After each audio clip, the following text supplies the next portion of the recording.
If you're planning to buy a new Hunter 350, this video definitely for you.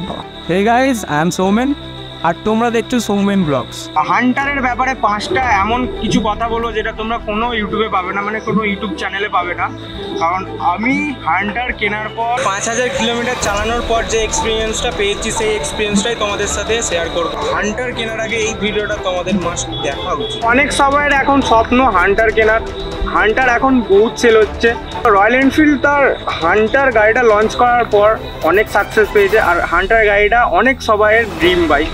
তো হান্টারের যে 5টা problem, সেই 5টা প্রবলেম তোমাদের সাথে শেয়ার করব। প্রথমেই আমি হান্টারটা কেনার পর থেকে যেই ডিসঅ্যাডভান্টেজটা পেয়েছি, তো ফার্স্ট ডিসঅ্যাডভান্টেজ তো সেটা হচ্ছে হান্টারের গ্রাউন্ড ক্লিয়ারেন্স। তো গাইস, হান্টারের এত বাজে গ্রাউন্ড ক্লিয়ারেন্স, কোনো গাড়ির এরকম বাজে গ্রাউন্ড ক্লিয়ারেন্স নেই। হান্টারের যে সেকেন্ড ডিসঅ্যাডভান্টেজটা হচ্ছে, সেইটা হচ্ছে হান্টারের ইঞ্জিনের হিটিং ইস্যু। গাইস, হান্টারের ইঞ্জিনের এত হিট হয়, মানে ডেফিনেটলি তুমি যদি 70-60 কিলোমিটার অবধি চালাও, হান্টার এত হিট করতে থাকে যে পাগুলো মনে হয় সিদ্ধ হয়ে গেছে।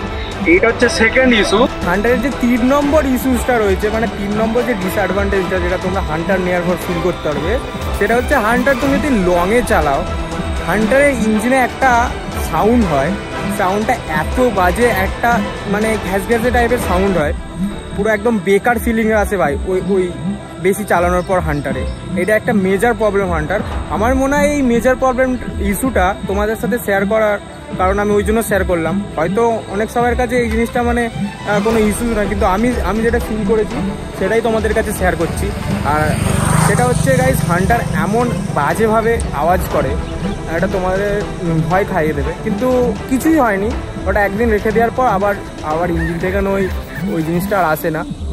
ইস্যুটা রয়েছে ফোর্থ ইস্যু অফ হান্টার 350, সেটা হচ্ছে হান্টারের সামনের সাসপেনশন অ্যান্ড এই যে এক্সস্টের পাইপটা রয়েছে, এর পাইপের নাট।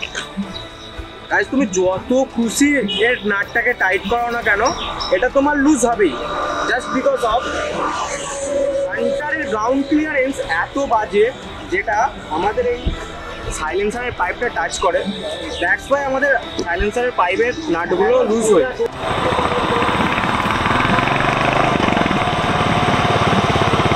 5 নম্বর ইস্যুটা বাকি রয়েছে, 5 নম্বরটা এক্ষুনি বলছি। তো গাইস, 5 নম্বর যে সব থেকে বড় ইস্যু, যেটা সব হান্টার গাড়ি রয়েছে এবং সব রয়্যাল এনফিল্ড গাড়ি রয়েছে, সেটা হচ্ছে মাইলেজ।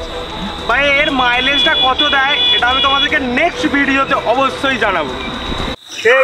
হ্যালো গাইস, হান্টারের 5টা ডিসঅ্যাডভান্টেজ তোমাদের কাছে জানিয়ে দিলাম।